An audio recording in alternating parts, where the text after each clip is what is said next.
when I first became interested in lighting, it goes back to when I first became interested in performing. And through college, ended up getting a teaching degree to teach at a high school.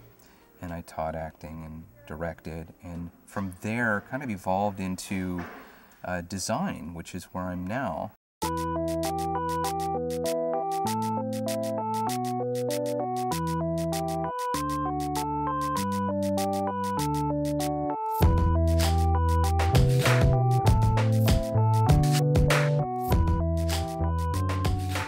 Students that enroll in our PCC Theater Arts Technical program, here's what they get. You have a year of intensive fundamentals, introduction to design courses, and they can be stagecrafts, it can be literally fundamentals of tech theater, and both of those are two different modes. Stagecraft really gets into the skill of building what's required for theater. Sets, props, rigging, lights, those types of aspects.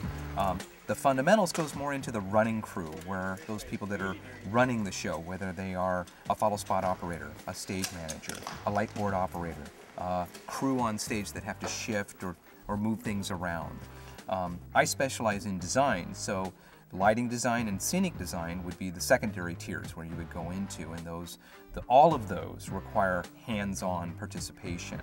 So that could be year one. The second year is really about one-on-one interaction between myself and my students. We follow a mentorship type of mentality where they get a slot for each one of our shows, and they have to walk that walk for those 8, 10, 12 weeks.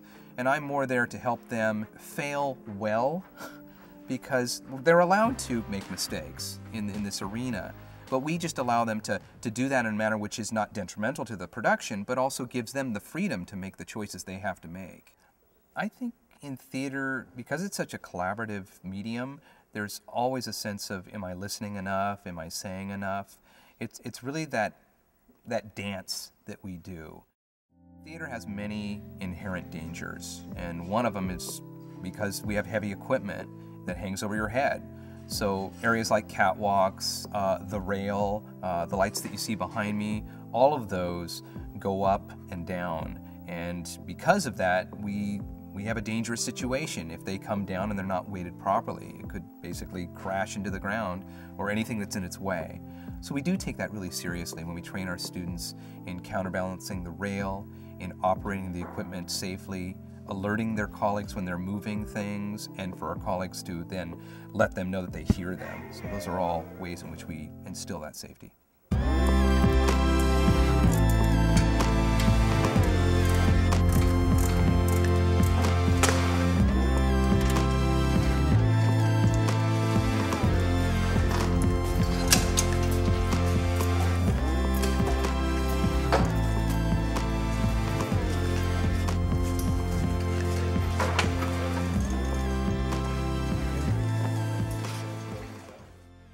So the dream is just the beginning, and we each have our role to play.